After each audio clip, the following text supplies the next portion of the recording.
राज्यातल्या लाडक्या बहिणींसाठी लाडकी बहीण योजनेच्या 20व्या हप्त्याच्या वितरणासंदर्भात आजच्या घडीची आणि आताच्या घडीची काय महत्त्वपूर्ण अपडेट आहे।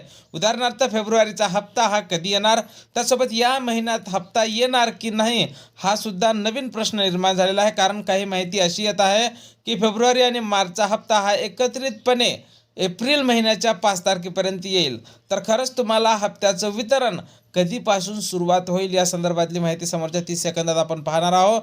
त्यापूर्वी तुम्ही जर नवीन असाल तर नक्कीच आपल्या व्हिडिओला लाईक करून चॅनलला सबस्क्राईब करा। तर पाहून घ्या लाडक्यांनो, सूत्रांकडून मिळालेल्या माहितीनुसार फेब्रुवारीचा हप्ता आता तुम्हाला एप्रिल महिन्यात येण्याची शक्यता वर्तवल्या जात आहे। कारण फेब्रुवारीचा महिना पूर्ण संपला, त्यानंतर मार्च महिन्याचा सुद्धा शेवटचा आठवडा सुरू झालेला आहे। काल सोमवार असल्याने असं वाटत होतं की वितरणासंदर्भात GR प्रसिद्ध होईल, पण काल सुद्धा GR प्रसिद्ध करण्यात आलेला नाही। त्यामुळे लाडक्यांनो, तुम्हाला 2 हप्ते एकत्रित जमा होण्याची शक्यता वर्तवल्या जात आहे। पण त्या संदर्भात संभाव्य तारीख अशी समोर येत आहे की 5 तारीख ते 15 तारीख, एप्रिल महिन्याची 5 ते 15 तारखेच्या दरम्यान सर्व पात्र लाभार्थी महिलांच्या खात्यावर फेब्रुवारी आणि मार्चचा हप्ता एकत्रितपणे जमा होईल। आणि या हप्ते वितरणासंदर्भात जशी काही नवीन माहिती आपल्याकडे उपलब्ध होईल, सर्वप्रथम त्या संदर्भातला व्हिडिओ तुम्हाला आपल्या चॅनलवर पाहायला मिळणार आहे। त्यामुळे तुम्ही जर नवीन असाल तर नक्कीच आपल्या व्हिडिओला लाईक करून चॅनलला सबस्क्राईब करा।